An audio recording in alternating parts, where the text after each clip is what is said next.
Chapter 41 Beast. You are listening at Novel Full. Audio. Crouched next to him was the stunned Adelia, who was temporarily locked with his binoculars. Since the onslaught had begun, Adelia had been practically inseparable from the binoculars. It remained glued to her eyes about 95% of the time. Xavier looked at her and knew that in spite of her attentiveness to the battle below, it wasn't a sure guarantee that she could interpret the situation clearly. He admonished Adelia in a brash tone, jolting her back to this realm. "Listen to me, Adelia, and do exactly as I tell you, okay?" She nodded so hard that Xavier was worried for a second that she would lose her head. She stared at Xavier with those big blue eyes of hers that seemed to sparkle under the soft moonlight. "Follow me as though you were my own shadow. Do not lag more than one step away in case something suddenly happens, do you understand?" Xavier was so absorbed in the heat of the moment that he found himself addressing Adelia as though she was his subordinate in the army. Adelia did not need to be told. At this point, she was prepared to follow Xavier to the ends of the earth if need be. After Major Xavier finally finished dishing out his instruction to Adelia, he swiftly turned to take a look at the problem before him at the base of the hill.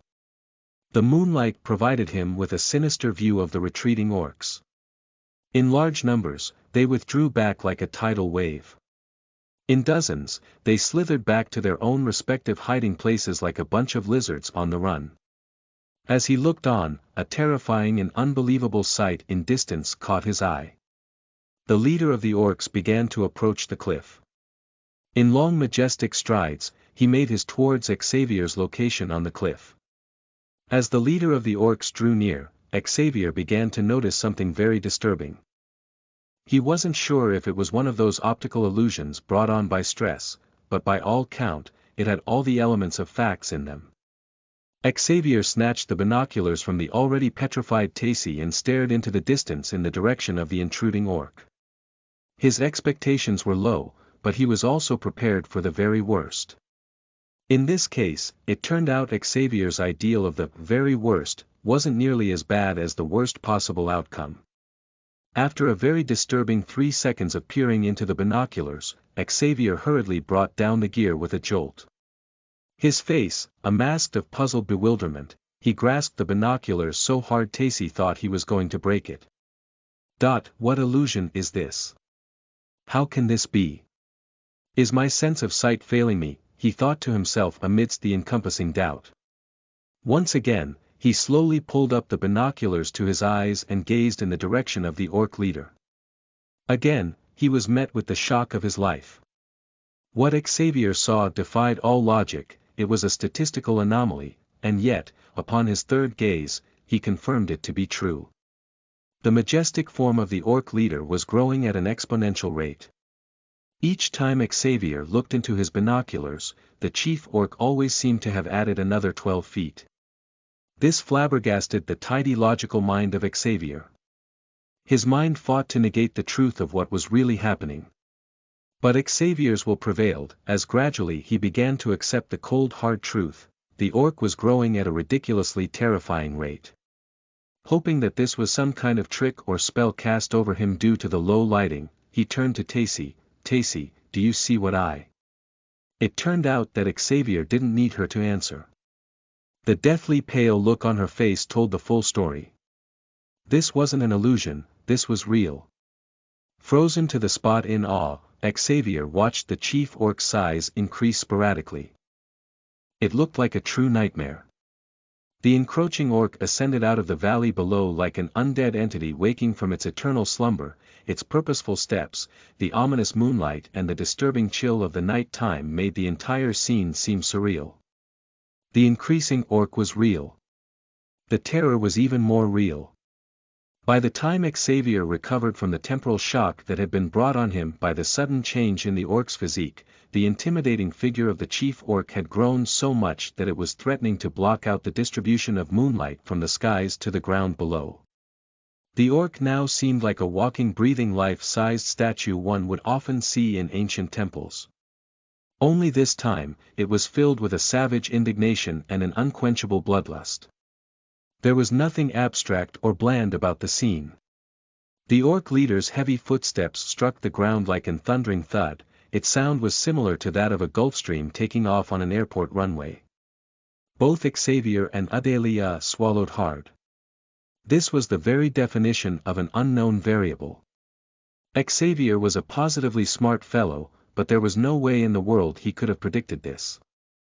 And because he did not foresee something of this nature, he was far less equipped, mind and gear, to handle this monstrosity. Not too far out, just halfway down the road, completely unaware of the enormous trouble ahead, Tacy and Caden steadily made their way towards Xavier's location. Both of them weren't expert trackers, at least not in the conventional sense. But because of how invested they were in finding Xavier, both of them had to become professional trackers overnight. Through the black night that was illuminated only by the faint moonlight that had filtered its way down from the towering canopies overhead, and through the dampness caused by the late night dew, the lonesome duo marched on. Completely undeterred by the inconveniences that came with the terrain.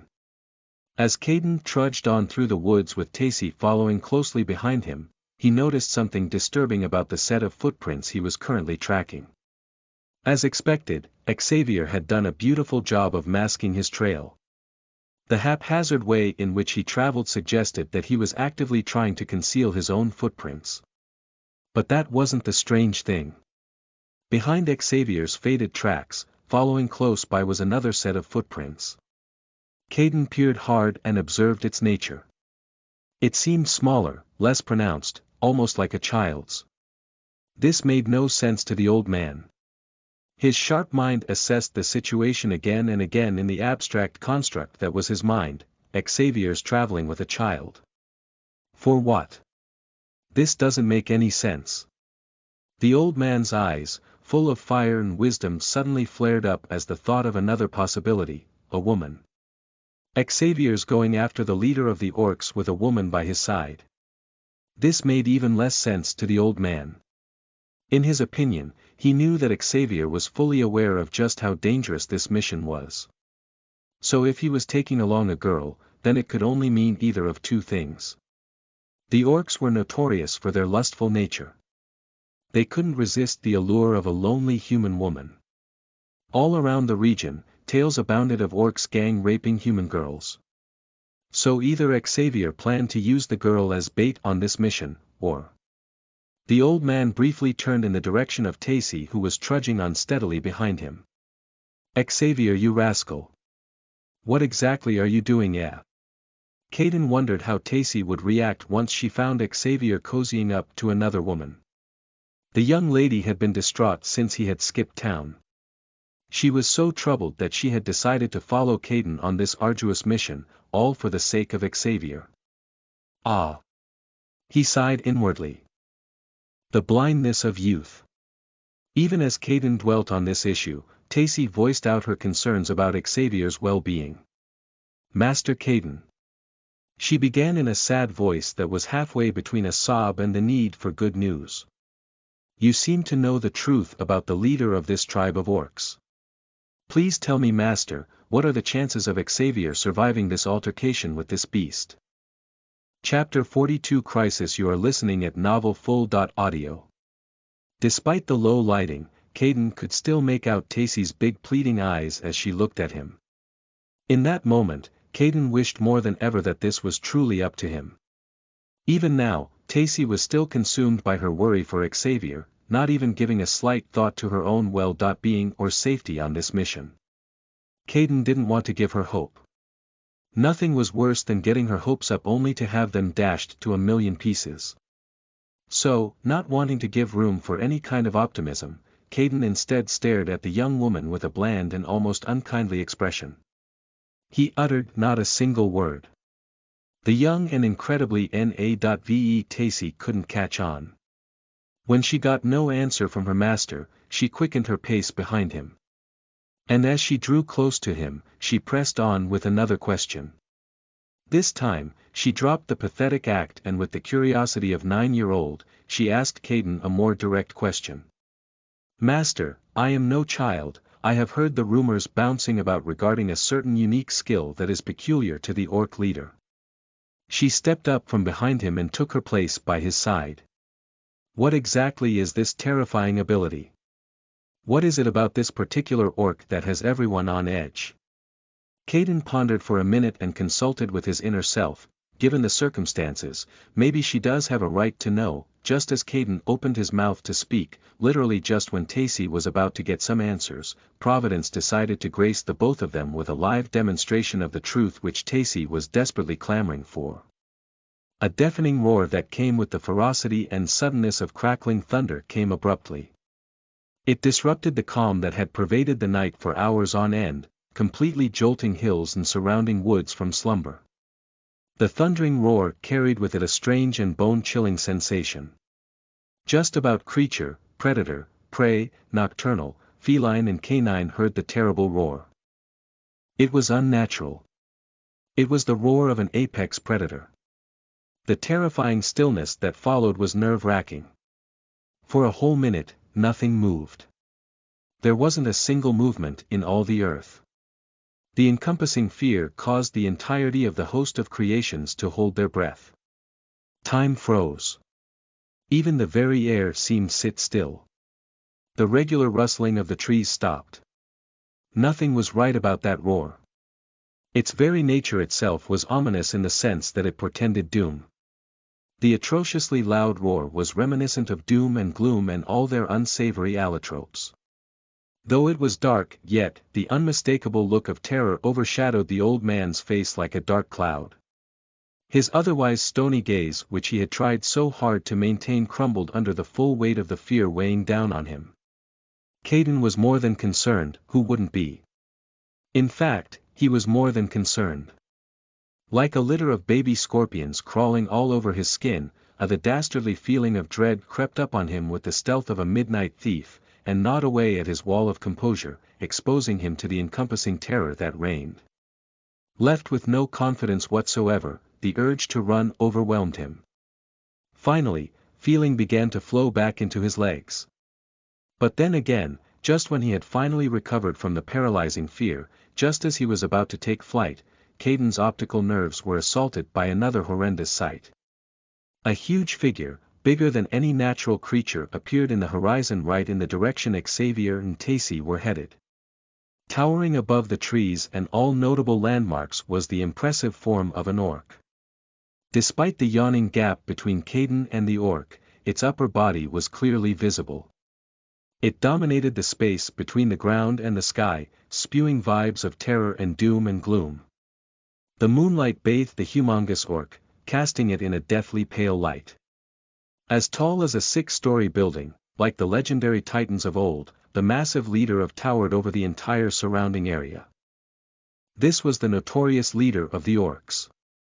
Tacy wasn't left out of the loop. If Caden was afraid, Tacy was petrified. Nothing in her imagination could have ever matched this sight. Multiple shades of terror passed through her. Her internal emotions were in a turmoil, chief among them being fear and shock, but in spite of everything, Tacy did not run. She felt everything else but the will to run. The urge to retreat just wasn't there. Instead of withdrawing to the comfort safety, she did the exact opposite. Energy surged through her, the balls of her feet sprinted and Tacy dashed in the direction of the danger. At this point, she wasn't even thinking about her own safety. The only thought that consumed her was how she could help Xavier. From what she was seeing, the fact that Xavier was in danger was no longer in doubt. Caden had been focused solely on the monstrosity that had appeared in the horizon. But all of a sudden, a quick movement on the ground beside him and caught his attention. Out of the corner of Caden's eye, he saw the form of a young woman sprinting forward. The apprehensive Caden immediately averted his gaze from the orc leader and turned to investigate the movements he had just witnessed. Much to the old man's horror, what he saw confirmed his suspicions. Before his very eyes, dashing towards the danger ahead in full speed was his young waitress and ward. Too shocked to react, Caden watched with horror as Tacy bolted away from him, running towards the terror ahead like she had a sack of gold to pick. Only when Tacy was threatening to disappear out of sight did Caden move. "Foolish girl, he cursed under his breath as he charged after her. Am I going insane, or does she not see what lies ahead? Bollocks. The old man hadn't ran in decades. Fate had never put him in that fate before. A dignified entity like him running was a sight for sore eyes. Still, he didn't hesitate to rush after her. He girded his loins, gathered his robes, and set his legs to work. Because it had been a while, Caden was horrified when he saw that his bones and muscles refused to stir. His nerves had stiffened over time. Even his joints seemed grown in annoyance as Caden forced them into action after more than 4 decades of being dormant. He called them all out of retirement, just for the sake of this impulsive young girl. Damn you, Tacy. You're going to be the end of me. Caden dared not call out to her. He feared that doing so would attract the attention of the very entity both him and Tacy were running to.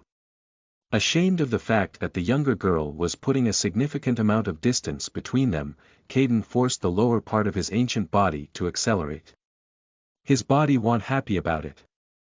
Not in the least. As the wind blew past him, Caden's lungs joined the protest and also began to react. His breath became more sporadic and the ache increased. At this point, Caden was running more on mental energy than on physical energy. Damn you, Tacy. Damn you. That was all he could do at the moment. Complain and curse as he chased after Tacy with all his might. Chapter 43 Runflee. You are listening at novelfull.audio. While the drama between Caden and his apprentice played out, a couple of miles ahead of them, Xavier found himself in a position he had never thought he would find himself, on his armor motorcycle fleeing for his dear life in the opposite direction of the orc leader. With Adelia behind him, clutching him tightly, holding on for her dear life. The armor motorcycle tore through the rocky terrain at an insane speed. The aggressive engine roared as Xavier forced it through the unfriendly layout. The loudness of the aggressive motorcycle drowned out the persistent screams of the blonde girl seated behind him. And behind the two of them, was a dozens of feet gigantic orc raging towards them. As Xavier ran for his dear life mentally he played out the sequence of events that had brought him to this point. All the way back to the beginning, he recalled each and every difficulty he had encountered since he came to this realm. The initial confusion, the sleepless nights, the language barrier, the hostility and alienation he had endured. He recalled them all. As he remembered all the obstacles he overcame, Xavier knew that no matter what, somehow, he was going to come out of this alive and victorious. Behind the fleeing duo, the enormous chief was brandishing an equally massive axe that only him could wield. He swung it in the direction of the unfortunate duo. The gigantic orc leader lifted up his wicked axe above his head and brought it down with a ferocious swing. Xavier was an excellent driver. But he was an even more powerful drifter. Xavier, quick! He's bringing it down on us from the east. Hurry! Adelia yelled. Prior to their flight, Xavier had already informed her the role she was to play. Her role was very vital to their escape. As Xavier had no way of looking behind him and maintaining the course he had chartered, he depended heavily on Adelia to keep an eye out for any impending attack. So whenever Adelia caught on to the sudden change in attack, she would alert Xavier, who would then work his magic as top-level drifter. It was tough work. Adelia had to constantly watch both their backs while going close to 100 miles per hour on a motorcycle running through a ridiculously unstable terrain. Not to mention the terror that was hot on their heels behind them. With no helmet on, and with the wind rushing violently past them, there was a whole lot of things that could go wrong. As he expertly played between the brake and the accelerator while maintaining a dangerous speed, Xavier weaved in and out of several attacks. Narrowly missing the extra-large blade of the orc leader who was still somehow getting bigger. The massive blade swished through the air, cutting and slicing up large trees and deep-rooted vegetation like it was cabbage. Bits and pieces of these collateral damage flew about, almost blinding Xavier and Adelia. On one occasion, just as Xavier was about to navigate a dangerous curve, a large branch that was roughly the size of a canoe bore down on them out of nowhere. It only narrowly missed them due to the Xavier's dexterity with the motorcycle. Anywhere the massive axe landed, deep ditches formed immediately. The chief orc was relentless. Like a hellhound after a soul doomed to hell, he chased after them with a diabolic relentlessness. Swinging his axe, slashing and cutting up trees, roots and shrubs, just to get at Xavier for the destruction he had wrought in his camp. Every swing of his axe was fueled by vengeful anger.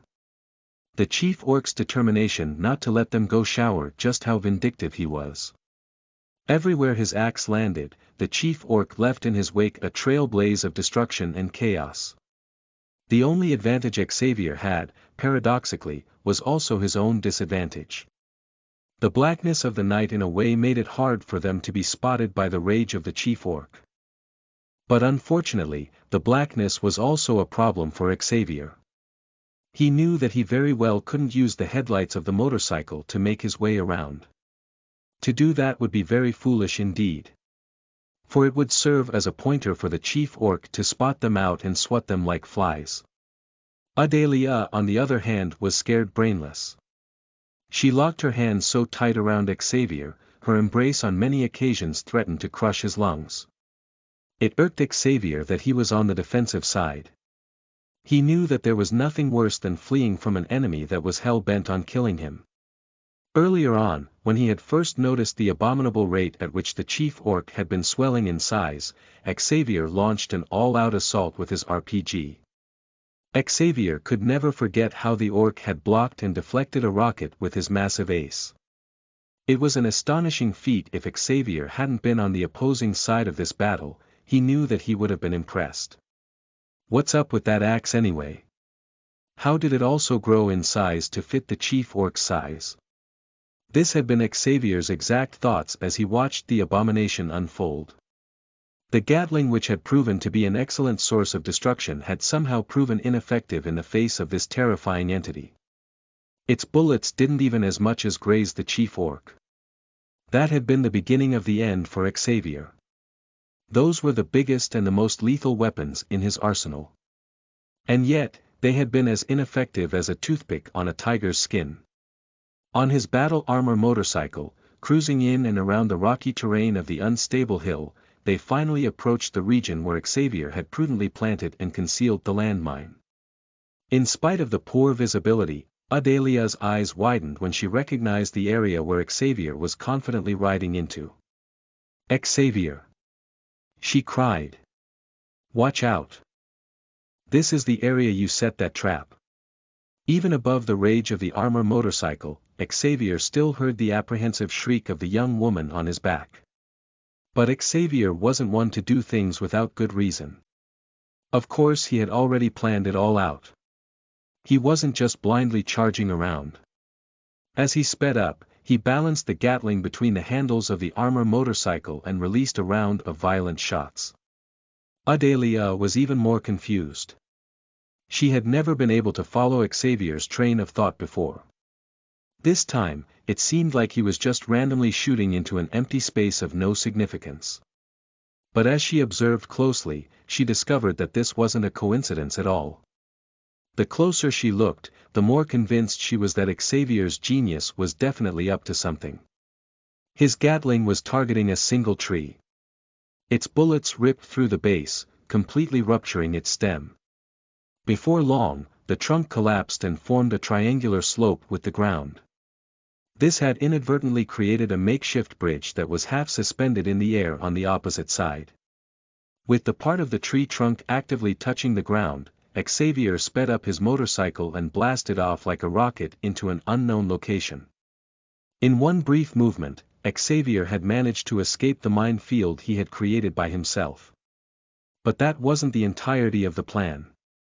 The true motive behind Xavier's ridiculously dangerous maneuver was to bait the unsuspecting chief orc into following them. Sure enough, true to his plan, the orc leader, still livid with fury, charged into the area which housed the buried mine. There was no way the orc could have known that there was danger lurking in that section. Its size had driven it to believe that it was invincible and couldn't possibly be subject to any form of attack. But unfortunately, he was about to be the scapegoat that would suffer the consequences of Xavier's quick thinking and pro-activeness. As soon as the chief's extra-large right leg entered the section, its inhuman weight triggered the explosion. The explosion rocked the sector, sending shockwaves across the region. Of course the chief orc wasn't without his own form of defensive magic, but the explosion was as sudden as it was destructive. The toes of the foot which had stepped on the mine were the first casualty of the destruction. The chief orc bellowed like a raging bull on a rampage.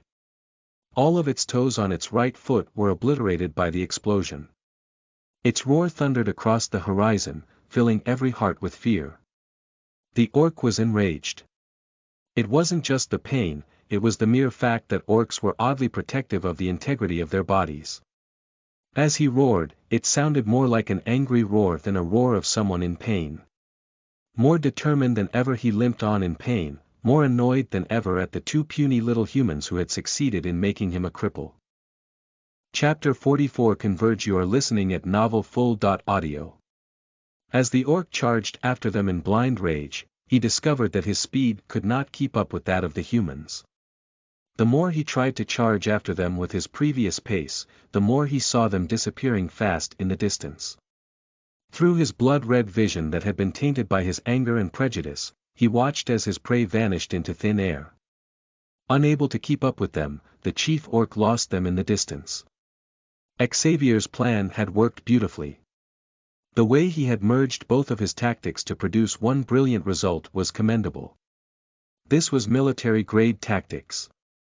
At the time, it had seemed like a long shot, but somehow, Xavier had made it happen. The nightmare that looked like it was going to consume them was finally over. But Xavier knew better than to rejoice yet. He could feel Adelia's grip loosening on his chest. This simply meant that even the blonde beauty was heaving a sigh of relief. She was so overjoyed that her heavy breathing turned into soft sobs. Xavier couldn't blame her. The young woman had endured and survived in one night what several hunters hadn't even been through in all their lifetimes. Her courage was worthy of commendation.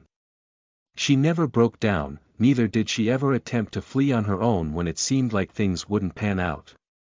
Long after the gigantic form of the chief orc receded in the background, Xavier still refused to stop. He kept blasting off the engine tirelessly, trying to put as much distance as possible between him and the orc behind him. It was while he was speeding through the forest on his armor motorcycle that fate guided his steps towards the souls who had been longing to see him. It was almost dawn. So, the lighting still wasn't that clear, so Xavier almost knocked down a human figure that came rushing out of the woods. Xavier expertly swerved at the last minute and diverted the armor motorcycle into a clearing close by. The sound of a human girl's scream came from behind him. That was when Xavier realized that he had almost just rammed his motorcycle into a little girl. Much to Adelia's chagrin, Xavier instantly pulled his motorcycle to a halt and hopped off hurriedly to check on the girl he had almost killed. Adelia wasn't too pleased about his detour. Xavier. Xavier, she called as softly as she could, not wanting to draw any attention to herself. Please don't wander off. But Xavier was already jogging towards the scream he had just heard. As he rushed, he wondered. What exactly would a young girl be doing in the woods at this ungodly hour? Xavier remembered the speed and manner with which she had breezed past him and froze. Could someone have been after her? Are there any more orcs chasing her? Xavier sighed in disgust. If there were any more low-level orcs in the environment, he swore to himself to kill all of them in the most brutal manner. He had already had it up to his neck with orcs and their vices. But fortunately, it was neither. As he came up on the figure of a young girl clutching her knee on the floor from behind, Xavier announced his presence. Are you hurt? Is anyone after you? Still dazed from what had just happened, Tacy's heart skipped. She heard Xavier's voice. She couldn't believe it. She cocked her head in Xavier's direction and called out to him excitedly. Xavier. Xavier, is that truly you? Oh, thank heavens you're safe. It is I, Tacy. Xavier was taken aback. Surely this was a mistake. Tacy. What are you doing out here by yourself? He asked in disbelief. Xavier was confused. His confusion warped even more as someone else rushed out at a blinding speed, startling Xavier completely. Instinctively, he reached for his pistol to waste the intruder when the intruder abruptly stopped just a few feet from where Xavier and Tacy were. Facing themselves, the two regarded each other for a while before the other man called out. Who are you? What have you done with Tacy? Xavier was taken away by the familiar voice. He was so surprised that he literally found no words to answer his colleague from the underground exchange. Tacy was the one who answered Old Man Caden. Master. It's Xavier. He's alive. Apprehensive, and still yet unsure, the old man approached cautiously. Xavier. Is this true? Are you he? Indeed, old man. It is I, Xavier in the flesh. Caden immediately approached the both of them with suppressed joy. I see you are still in one piece. The old man said to Xavier sarcastically. One would have thought that you would have been devoured whole by the chief orc. Xavier sneered. He could tell that the old man was glad to see him. But his ego was actively preventing him from showing his true feelings. It was a gambit that was common amongst males. So, Xavier replied in the same vein. Back at you, old man. With the way you were running, anyone who saw you wouldn't believe you were the proprietor of the underground exchange. Caden smiled at the soft jab. It was good to have Xavier back. As Caden helped Tacy up to her feet, Xavier asked them the question baffling him at the moment. Old man, you are not supposed to be here, this is a dangerous place to be, what brings you here at a time like this? Caden chuckled slightly. Do not flatter yourself, Xavier. Tacy, my ward, was extremely worried when you disappeared. She decided to come after you and I followed her to protect her. Xavier saw the truth deep behind the old man's veiled corny words. He truly was touched by both their concern, so he expressed his gratitude accordingly. I am thankful to the both of you for deeming me worthy of your concern. You honor me. Thank you. Caden nodded. At this point, dawn had saturated the horizon, filling the woods with a faint refulgence. So, visibility was far better now. So, Xavier could see better. But it wasn't just him who had taken advantage of the clearer visibility. Xavier looked at Tacy but saw that her gaze was on the beautiful blonde woman who was reclining on his motorcycle a few feet away. Before Xavier could make the necessary introductions, Tacy jumped in with a presumptuous statement. Wow, Xavier, your girlfriend is really pretty. Why don't you introduce us? Xavier's face flushed with embarrassment. He looked at Adelia and then looked back at Tacy. Don't be silly, Tacy. I only just met her. Oh. Tacy's voice trailed off in a high note. With her eyes still fixated on Adelia, she answered Xavier.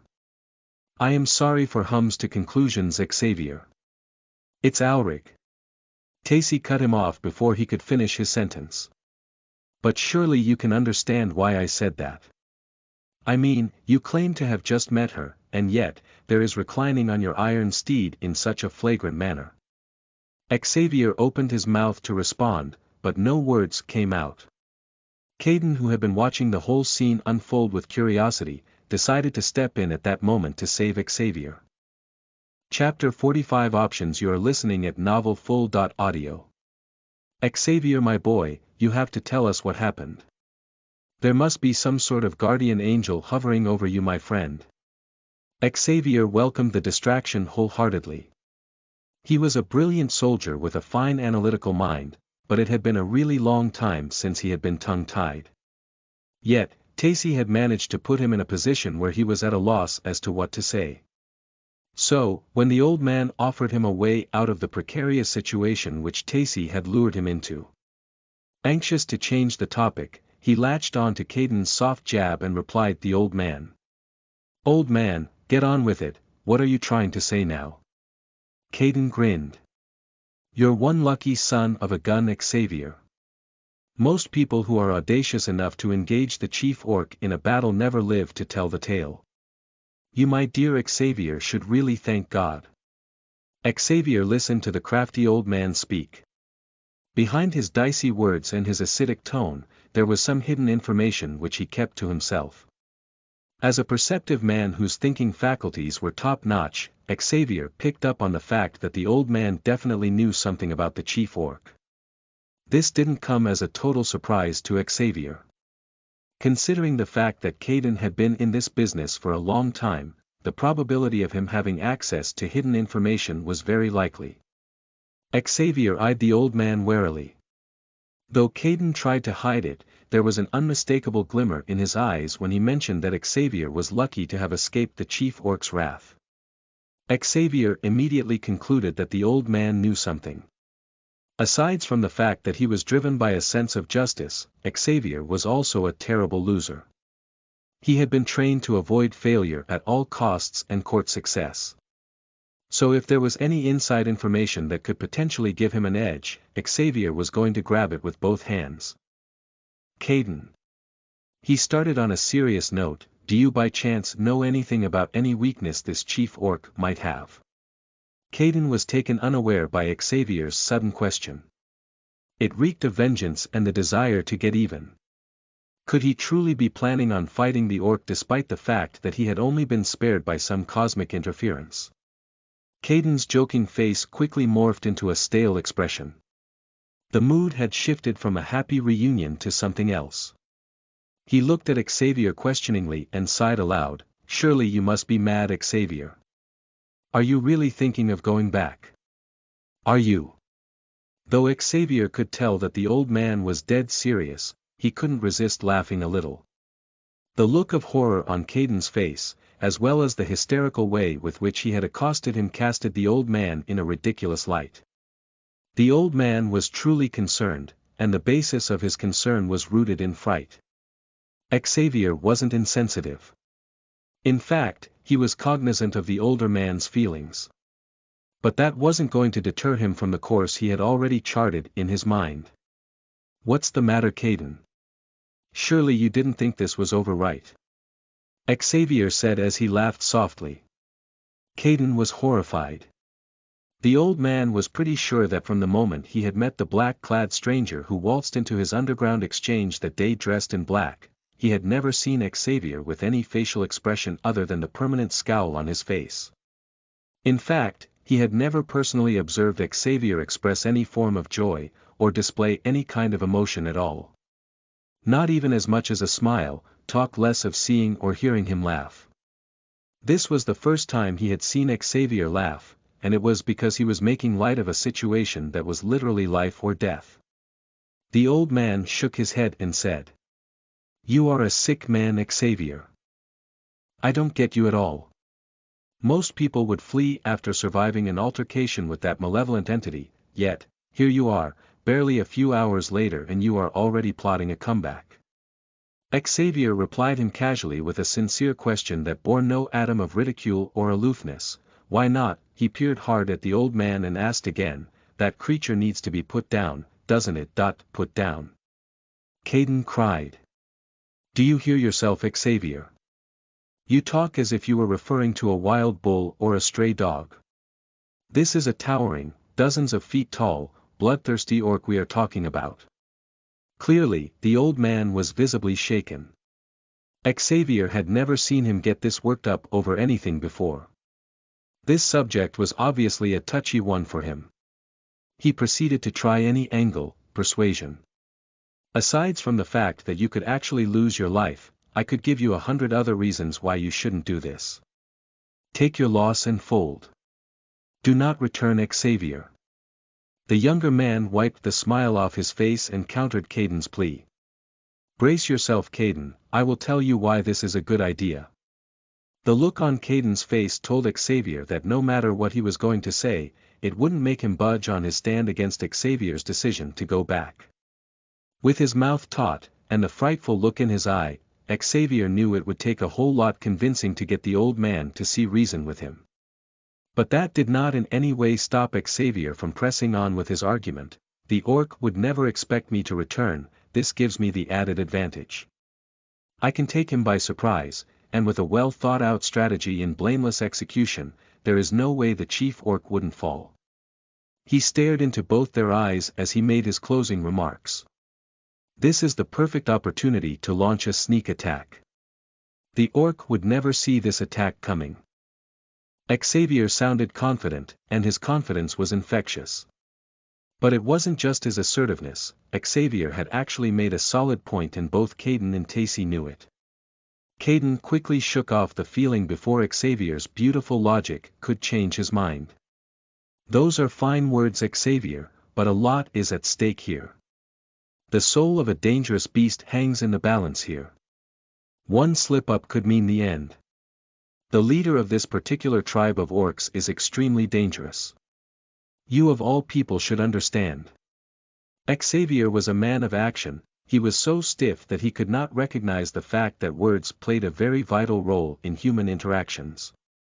It wasn't that, Xavier absolutely hated and abhorred long stretches of conversations that seemed pointless. He understood the old man's reservations, but arguing now was a needless endeavor and a complete waste of time, especially when this time could be spent perfecting and exerting his plans. While the two men tried their best to get the other to see reason, someone else spoke up and changed the dynamic of the dialogue. Tacy, who had been quietly listening to both sides, suddenly surprised everyone when she made an announcement. Tacy dramatically coughed and cleared her throat, it was a universal signal that said that she had something to say. Both men acknowledged her desire to butt in and turned in her direction, Caden with a mild looks of irritation on his face, and Xavier with his default cold stare. Having secured their attention, Tacy finally spoke. I have made my decision. Chapter 46 Tacy, you are listening at novelfull.audio. Her sing-song voice rang through the air in an almost melodious tone. It was in sharp contrast to the thick and heavy masculine voices which had dominated the scene only a few moments ago. It sounded childlike, innocent and almost unserious. But there was nothing unserious about the words that followed. Xavier, you are the reason I am here. You are the reason we are all here, we set out on this mission knowing fully well what you were up against. We spent each painful waking moment hoping against hope that we wouldn't have to pick up your entrails. She stopped to force down the sob building in her throat. Tacy had managed to use her plea to charge the air with thick emotion. But she wasn't even done yet. And yet, by some miracle, you are here hale and hearty bdnvl.m. She sniffled a bit and used the back of her sleeves to wipe her face as the gathering tears clouded her vision. I didn't come all this way to see you get gored again, Xavier, I can't stand by and watch you get killed. Everywhere was silent by the time Tacy had finished. Her voice, thick with emotion, the young girl had laid out her heart as it was in her.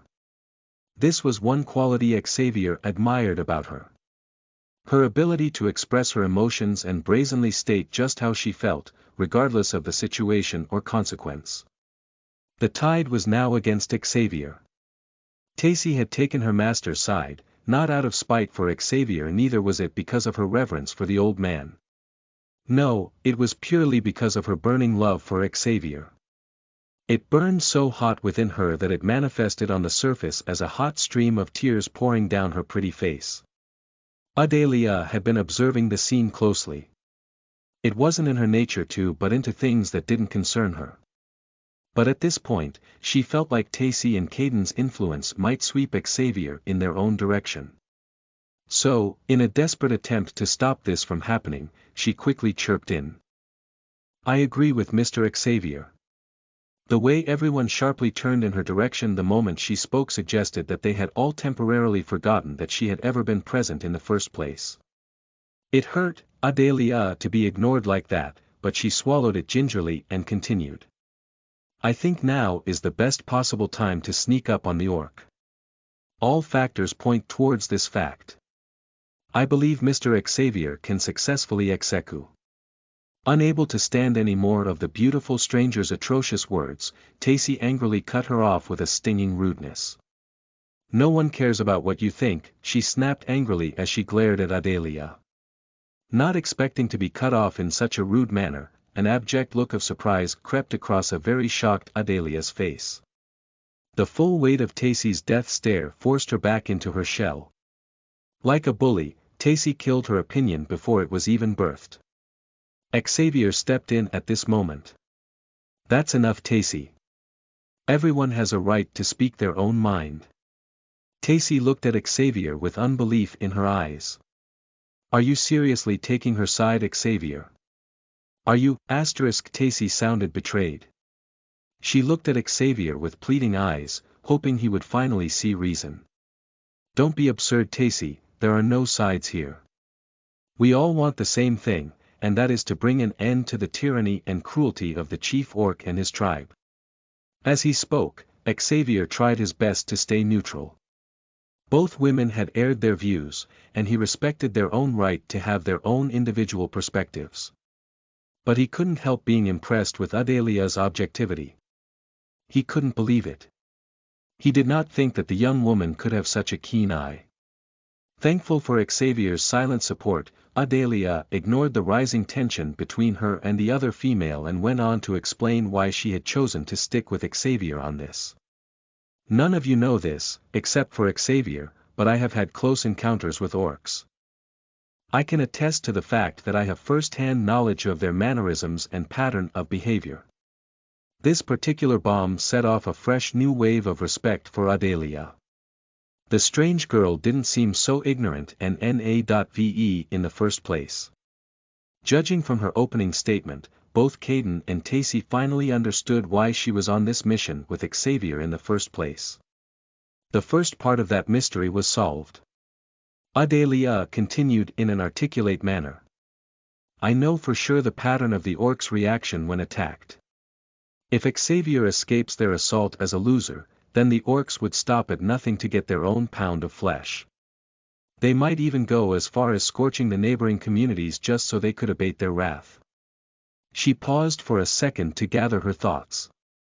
The group was so silent that if a pin had dropped in that moment, it would have echoed. Clearly, she had their undivided attention now. She proceeded after her much-needed break.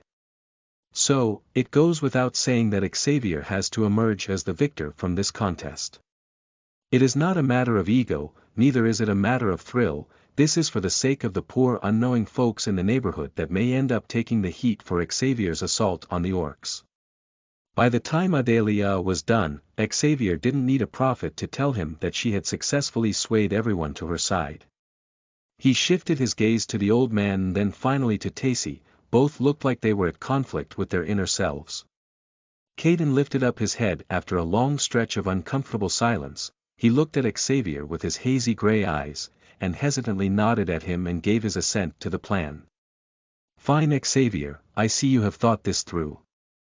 If you must go on with this dangerous mission, then I guess I just have to stick with you to ensure that you don't get killed. Tacy on the other hand wasn't still totally convinced. She eyed Adelia with hostility as she made her reservations known to the group. How is this even up for debate? She cried apprehensively. In a dramatic fashion, she stepped forward rebelliously, her eyes blazing in defiance. She addressed Adelia, whom Tacy thought was the root cause of all of this misfortune. I don't care about you, Missy. But Master and Caden are people I genuinely care about. I can't let you sink your claws with your feminine charm and lead them to their death. I would rather the whole world burn than sit back and let any harm befall them. There was no atom of falsehood in what Tacy had said. If anything, she had actually watered down just how much Xavier and Caden meant to her. In her mind, she had divided the world into two, her, Caden and Xavier on one side, and strangers who meant nothing to her on the other side. To someone like Tacy who had practically grown up without the love of family, it was virtually her and the two men versus the world. Every other person in the world could die and it would faze her. The rebellious look that eclipsed her facial features slowly faded away under the burden of her need to be heard. Please. She pleaded, I can't allow you two to sacrifice yourself. She sobbed lightly. I know it's selfish of me, but please, indulge me, I beseech you. The air was fraught with an unsteady calm. All eyes remained on Tacy as she pled her cause. She had bared herself openly and it made all of them feel a bit guilty. No one wanted to injure her feelings, but as Adelia had carefully enumerated, this had to be done. Relax, Tacy. Xavier encouraged her. I assure you, I have taken your feelings into due consideration. I promise you, I will not die. Tacy sobbed some more. You can't promise that, Xavier. You can't. Xavier saw through Tacy, for she was an open book. He knew that though her reservations were reasonable, they were not practical. So, he spent the next few minutes assuaging her. After what seemed like a long while, the four humans set out on a mission that was borderline crazy.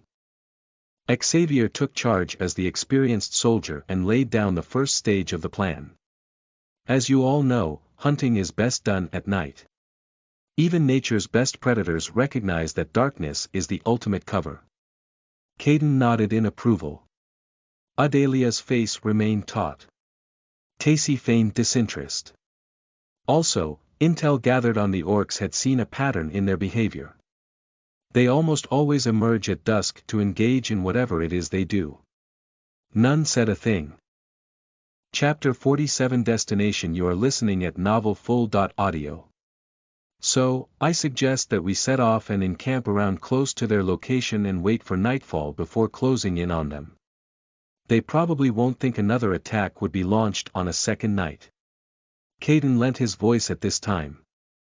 I think we should set off now. There's a good chance that we will get there pretty early, so we can rest up before nightfall. The cohesiveness of this group was part of what made them extremely dangerous. So, with one mind, they set off back to the den of the orcs. Halfway to their destination, after about 3 hours of trekking, with the full midday sun hanging over the trees of the forest, and the group trudging through the woods, Caden broke the silence with his opening address to Xavier. There is something you must know about the chief of the orcs. Xavier tensed.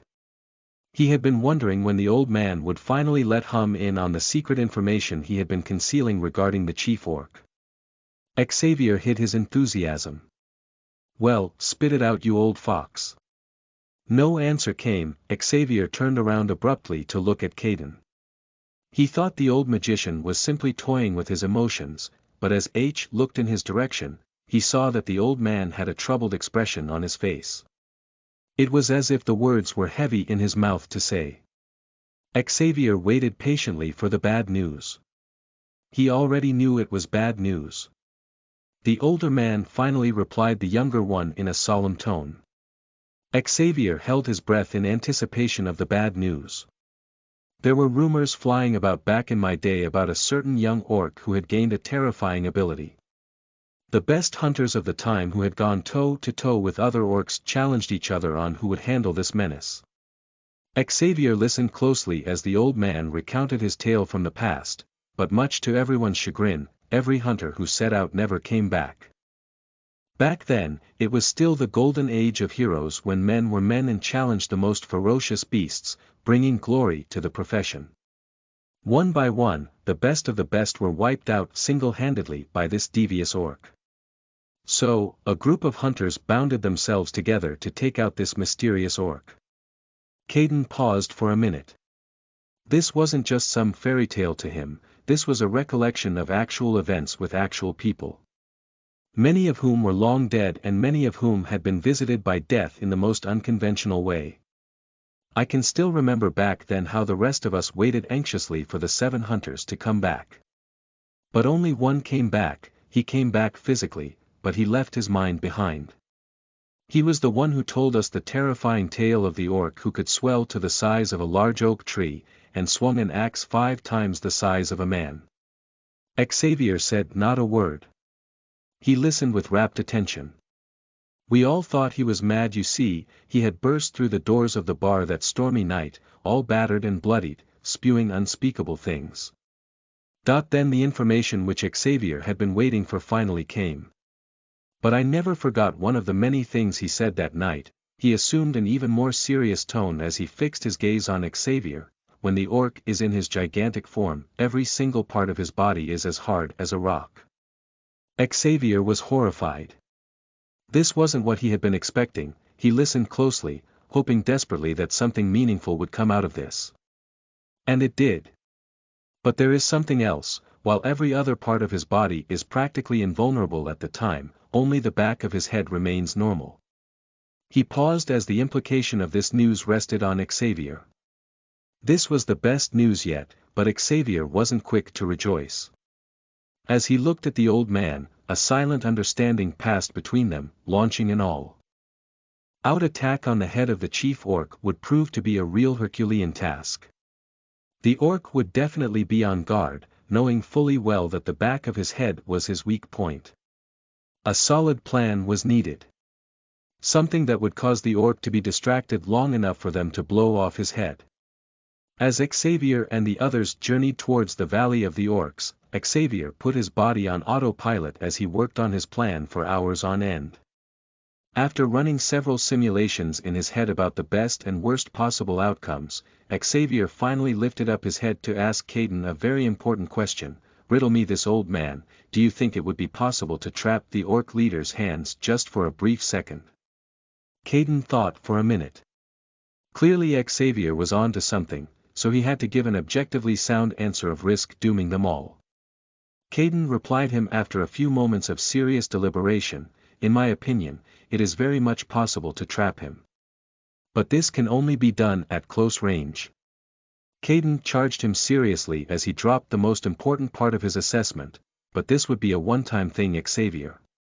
Don't get it twisted, if you choose to do this, you only get one shot." Xavier answered. "What? You said, you only get one shot. This isn't just me.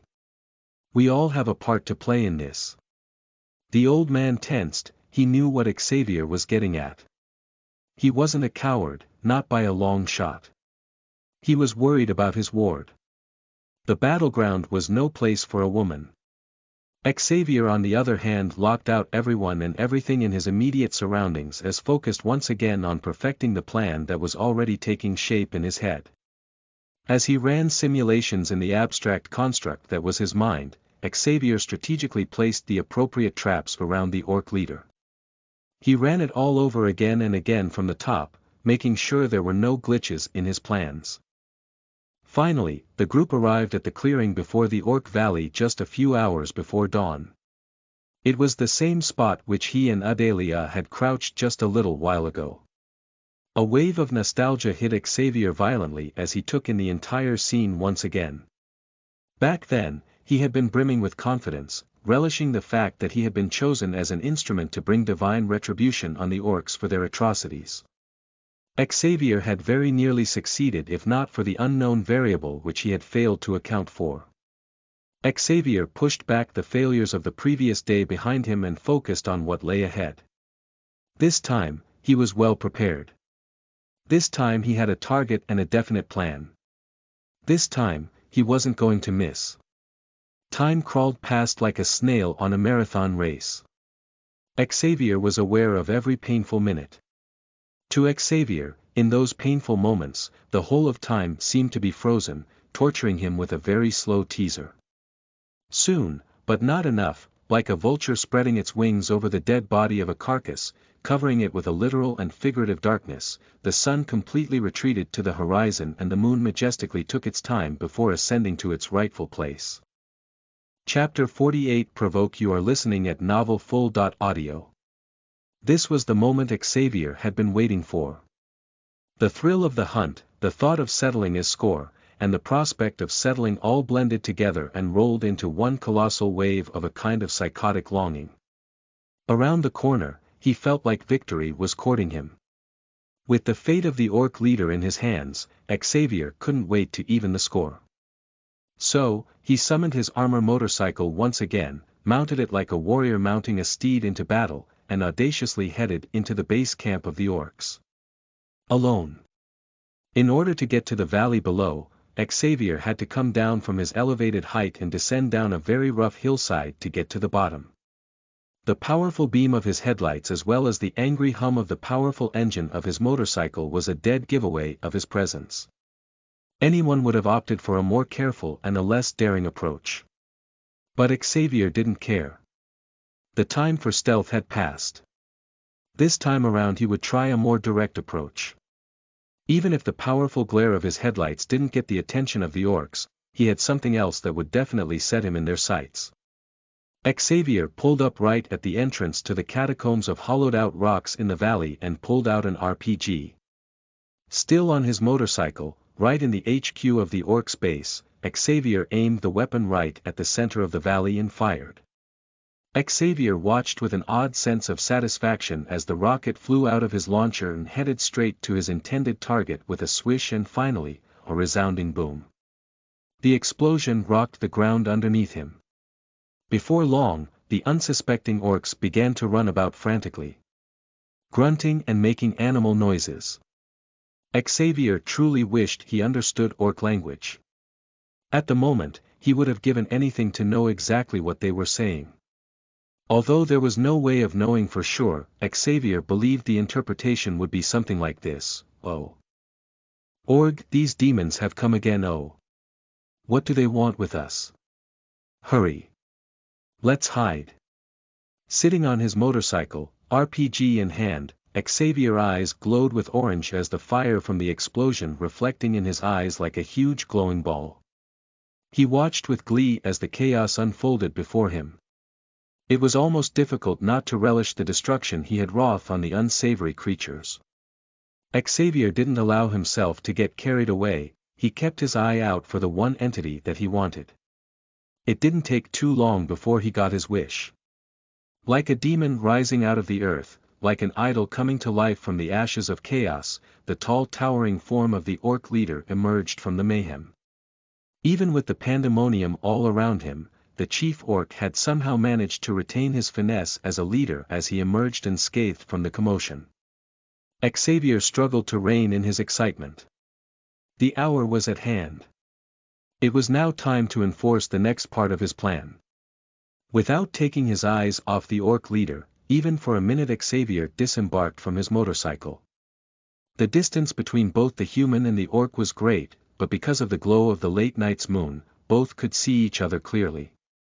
To make sure that the chief orc could really see him, Xavier stepped in front of the motorcycle's headlights and executed the second phase of his plan. Considering Xavier's predilection for seriousness and his apparent hatred for all things unserious, what Xavier did next was almost comical. The young man did the unthinkable, looking at the chief orc squarely in the eyes. Xavier tilted the left side out of his hips to the side teasingly like a delinquent, then lifted his left hand high in the air and brought it down on his own butt, smacking it in a playful manner. This entire gambit was deliberate, nothing about it was unintentional. Uninvited and unwanted, Xavier had intruded on the personal domain of the orcs. Not only had he strolled in as an unwelcome guest, Xavier had fired a rocket, destroying, possibly killing and displacing at least a dozen orcs. In doing that, he had the temerity to degrade the chief of the orcs by provoking him with such a rude display of wantonness. The orc leader was enraged. He couldn't believe that this puny little human had the audacity to come back to attack a second time. He was as mad as he was disgusted. Waves of disgust spawned from within him and made their way to the top. The hatred the orc leader had for Xavier was such that even if Xavier happened to drop dead at that moment, the leader of the orc wouldn't hesitate to attack Xavier's corpse. He truly hated the detestable human. Xavier had managed to escape the orc leader the last time, but he knew that with all he had just done here, there was no way the orc leader would let him slip by this time.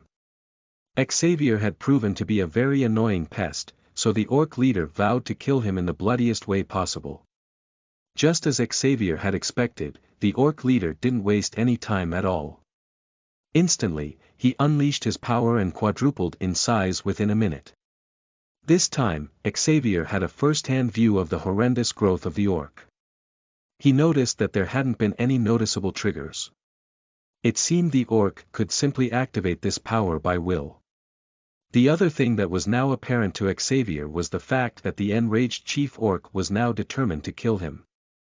Xavier hurriedly hopped on his armor motorcycle and zoomed off, leaving the orc behind him bathing in the dust. As Xavier made his getaway, he intentionally made sure that there wasn't a serious amount of distance between them. He didn't make any move to completely shake the orc off his tail, but Xavier also didn't make it very easy for him to catch up with him. He kept a negligible amount of distance between them. This was vital to Xavier's next plan. Suddenly, out of the blue, with the finesse of a professional biker, Xavier circumnavigated his motorcycle and negotiated a dangerous curve. The skid caused his tires to burn rubber. In the direction, Xavier fled in a specific trajectory. Hot on his heels, the orc leader pursued Xavier relentlessly. Under his extra-large feet, several thumps resembling mini tremors rocked the surrounding. The explosions went off in quick succession, each one on the horribly loud heels of the other, spiraling into one colossal wave of destruction. Xavier didn't commit the same mistake as last time by planting just a single landmine. No. This time, Xavier was generous with his traps. He literally littered the path which he led the orc on with landmines. With the finesse of a swan, Xavier deftly sped through the terrain. It was astounding just how he managed to evade his own traps and at the same time, maintain a dangerously high speed. The chief orc found out that he had stumbled into a graveyard of buried traps. But surprisingly, he continued to forge ahead, knowing fully well what awaited for him. Such was his hate for Xavier. Such was his determination to quash the little annoying human bug who kept troubling him with his persistent attacks. The injury which he had suffered initially from Xavier's landmine the previous time had impaired his speed and mobility. That, plus the news explosives which Xavier had gifted him as a welcome package also added to the overall damage on the part of the orc. The chief orc's injuries weren't lethal, not in the slightest. But judging by the limp and lagging footsteps of the chief orc, Xavier deduced that it was probably still reeling with the pain. The orc hadn't fooled Xavier in that regard. It was clear that he had sustained so major damages to both his feet. Xavier noted amusingly that the spring in the footsteps were both equally slow and tagged with pain. It wasn't one leg that had suffered the damage, it was both feet. Xavier noted all of this while tearing through the terrain with the chief orc on his back. Once again, the super-large orc had fallen prey to the traps which Xavier had littered around the corner. The orc's blood boiled with rage.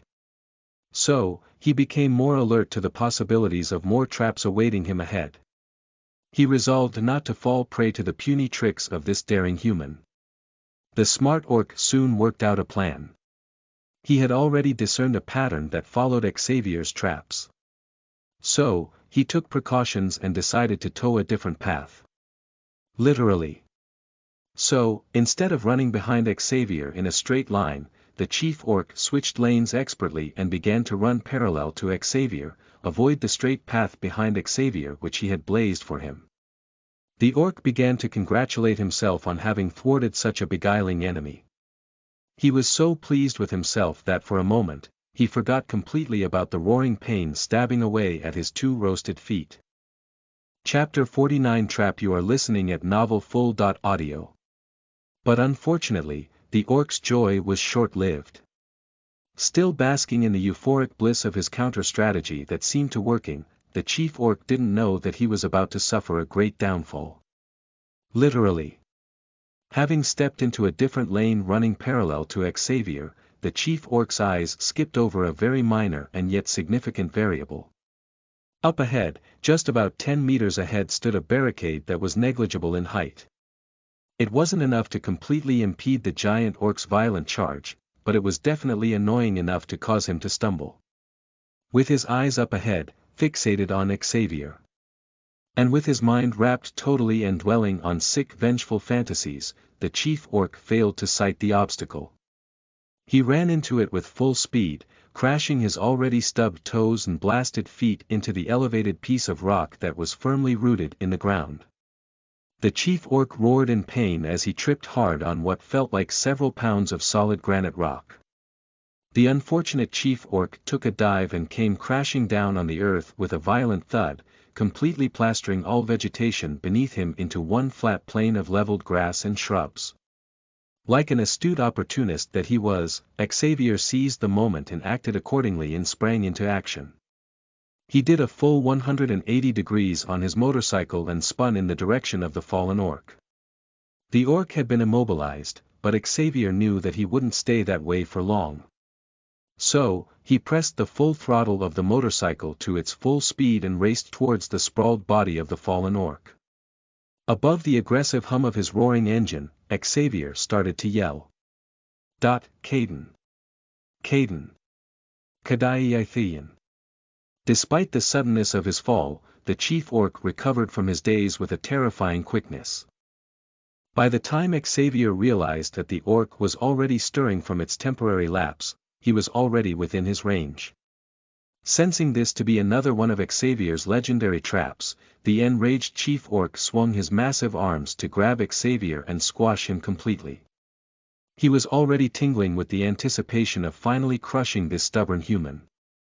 But that anticipation soon turned to agitation. Much to his horror, the orc discovered that he couldn't move his arms. Frantic, aware of the dangerous position that he was in, the orc felt like a fish that had been trapped in a net by greedy and hungry fishermen. This feeling of helplessness was a strange feeling for someone like the chief orc. In that moment, the chief orc's hands felt like dead weight. It was almost like some unseen force was actively holding them to the ground. Pinning them down, desecrating his will. No matter how he struggled, he couldn't seem to move. By this time, it was clear to Xavier that Caden had a hand in the big orc's hand issue. Xavier's eyes hadn't left the orc the entire time, and yet Caden had somehow managed to pull this off. He knew then that Caden must have had done this disturbing deed secretly. Xavier made up his mind not to dwell on something as insignificant as that. Right now, he had bigger fish to fry. With the enemy now subdued, Xavier knew that there was no better time to strike than now. In the heat of the moment, filled with a fresh surge of energy, accelerated towards the gigantic orc whose place was now temporarily in the dust. Unable to move, the orc leader seethed with contemptuous rage beneath Xavier's motorcycle. Once again, he had fallen prey to the craftiness of Xavier. His hatred boiled within him like a bubbling mass of toxic gas. More than ever, he wanted Xavier dead. The chief orc had been subject to his ridicule and puny tricks long enough. His resolve to obliterate Xavier has tripled, making him more dangerous and more determined. But alas, in that very moment, there was nothing he could really do to stop Xavier's creeping. So, unable to move, unable to stop his assailant from dragging his metal contraption all over his body, the chief orc remained helplessly static, waiting for whatever would come next. As Xavier approached the back of the orc's head, he brought out his military-grade pistol and aimed it at the back of the orc's large head. 2 bullets was customary for close-range assassination. But Xavier was not willing to take any chances. The first shot came, whistling out of the silencer with a tiny amount of smoke following in its wake. The second, third, fourth up till the 10th came in quick succession. Xavier ended up emptying an entire clip of bullets into the back of the orc's skull. If there had been more bullets, Xavier probably would have spent them all on the vicious orc who had troubled him greatly. Though he had planted 10 bullets into the back of the chief orc's head, deep down Xavier still wasn't satisfied. Something bothered him about the sound the bullets made as they made contact with the back of the orc's head. It almost sounded as though they were hitting a metal instead of flesh and bone. Clang! Clang! Clang! That was the sound. Repeating in a cycle, over and over again even until the last bullet. This disturbed Xavier. He was a bit rattled. What sort of monster is this? Even his skull sounds like a metal plate. But logic dictated that the orc was finished since the deed was already done. No one could survive 10 bullets to the back of the head at close range, not even the notorious chief orc. So, Xavier consoled himself with this fact. Xavier took it upon himself to declare the orc deceased. It was far more convenient to believe that it could somehow survive 10 shots to the head at close range. There was nothing worse than hearing the dead speak, or in this case, laugh. Xavier would remember this for the rest of his lifetime. It turned out that Xavier's victory didn't last for long. His blood ran cold when the cold hoarse laughter of the orc rose above the din of the otherwise quiet night. Xavier watched with horror as the not-so-deceased orc stirred beneath him, as if Xavier's gunshots to his head had been nothing but a slap on the wrist. The horrendously cold laughter of the chief orc rocked his entire being. As he laughed, Xavier gradually began to feel a foreboding sense of doom. Sure enough, the mysterious bond that had kept the chief orc's hands bound started to weaken. Xavier knew that it was time to get off the orc. The orc on the other hand was determined not to let Xavier go. Almost as if he sensed Xavier trying to get away, he swung his large hand in a bid to swathe Xavier like an annoying fly. But Xavier was more than adept at enacting evasive maneuvers. He tilted his motorcycle, almost parallel to the ground, and in a brilliant display of thrilling escape, he furiously drove his heavy-duty armor motorcycle over the head of the orc on his way down, giving him a haphazard haircut with his strong rubber tires, slipping through the fingers of the chief orc who wanted him dead by all means. The orc roared like an injured wild bull. Xavier on the other hand barely managed to escape getting squashed like an annoying bug. He touched down on the earth with a graceful thud. Having dragged his motorcycle all over the uneven back of the orc for a full minute, Xavier was grateful for the feel of the earth underneath him again. He drove up a few meters before swerving in the direction of the not-so-deceased orc to inspect what had happened. The full beam of light from Xavier's motorcycle was augmented by the moonlight overhead. All of these sources of light combined together to provide Xavier with the illumination he needed to see the reason why his bullets hadn't landed. Chapter 50 Failure. You are listening at novelfull.audio. Xavier's eyes remained fixated on the rising orc, and sure enough, he got his explanation all right. As the orc struggled to regain control of his arms, and as he made his way up, a huge piece of metal, roughly the size and weight of a giant metal gate, dropped from the orc's leader's head. As it dropped to the ground, Xavier saw exactly where his bullets had been landing. Though Xavier had been fighting it for a while now, but as he saw the evidence, the feeling of abject failure washed over him with the biting chill of a cold winter's night on the docks. Xavier's willingness to admit his failure was not as commendable as the chief orc's prudence. It turned out that the orc wasn't a totally stupid entity.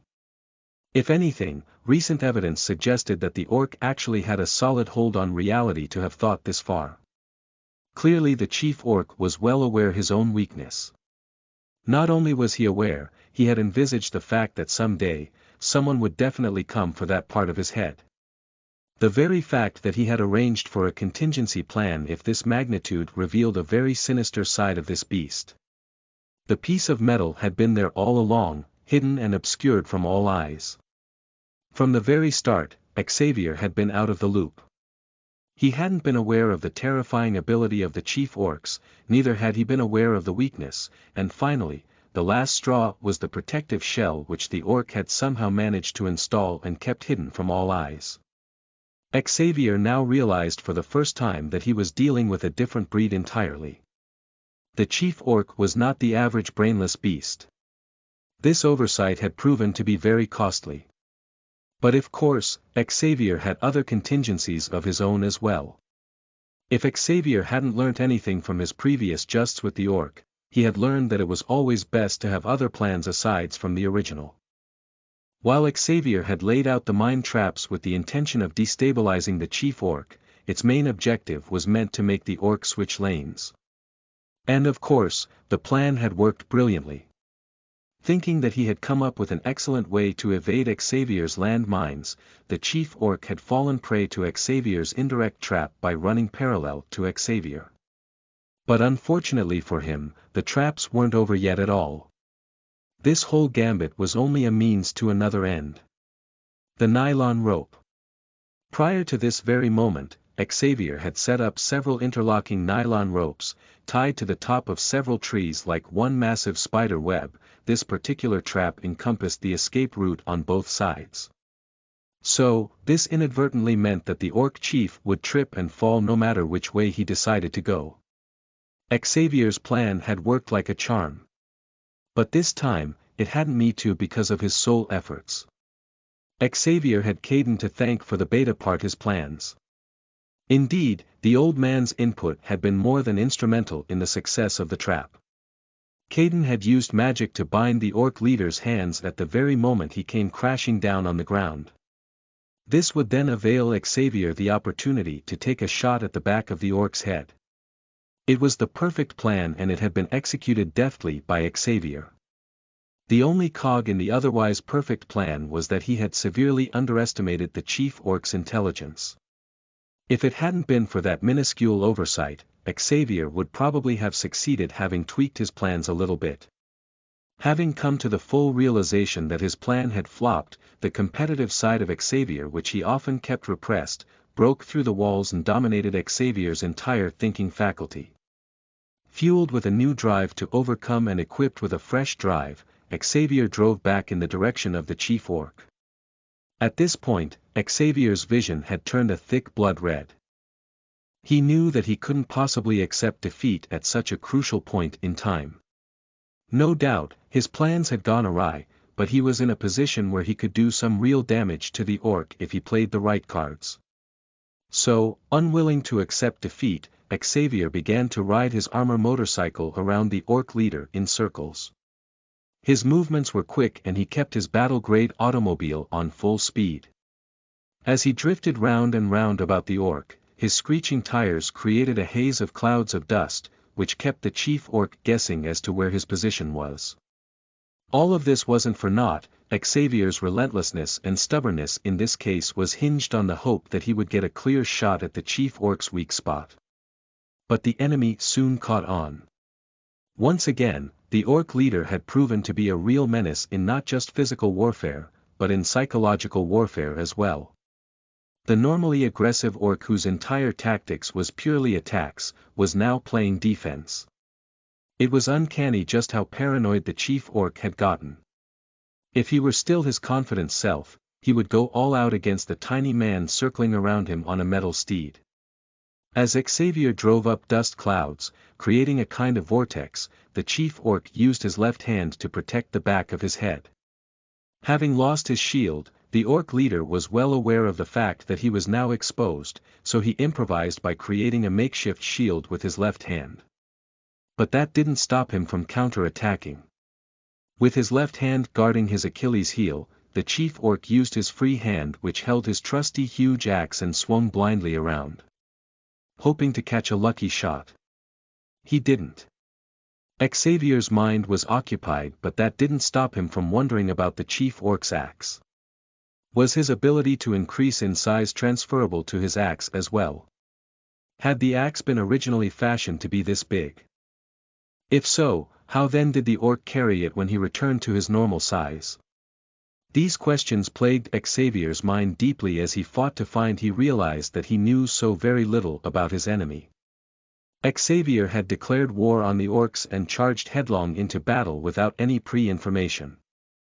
This had been a gross oversight on his own part, and he knew that he was lucky not to have suffered any lasting or permanent damage as a result of his presumptuousness. While Xavier was lost in deep thought, the chief orc caught a lucky break and his axe came down hard on Xavier's location. At the last minute, Xavier ducked and at the same time, tilted his armor motorcycle dangerously close to the ground, narrowly escaping with assault. After Xavier balanced himself properly, he touched his hair and was horrified to discover that a fraction of his hair had been decided that it was fair actually, since he also had used the tires of his armor motorcycle to burn off a decent part of the orc's scalp. In a way, that was Xavier's karma.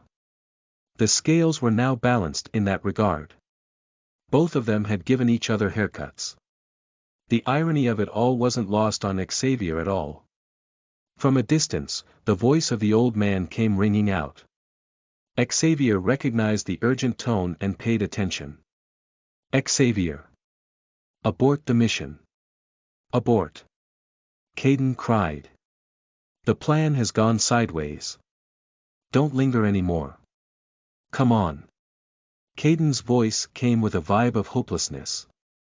It was evident that he had given a lot of thought to the situation and came up with the fact that retreating was the best thing to do. This voice of reason brought Xavier out of his vindictive state of mind. Xavier knew that Caden was a pretty objective man. He was neither a pessimist, neither was he one of those hopelessly optimistic folks. So, when Xavier heard the old man's call, Xavier finally accepted the fact that he had to retreat. There was no point in engaging the orc any further, especially when there was no other plan. Physically, the chief orc had the advantage. So if Xavier decided to keep up with this dance, he knew that it was only a matter of time before he was killed. Even as he thought that, the massive axe wielded by the chief orc swooped down on him with a bone-chilling swish. Once again, Xavier managed to dodge, barely escaping the crude blade by a few inches. That was all the motivation he needed to get the hell on out of there.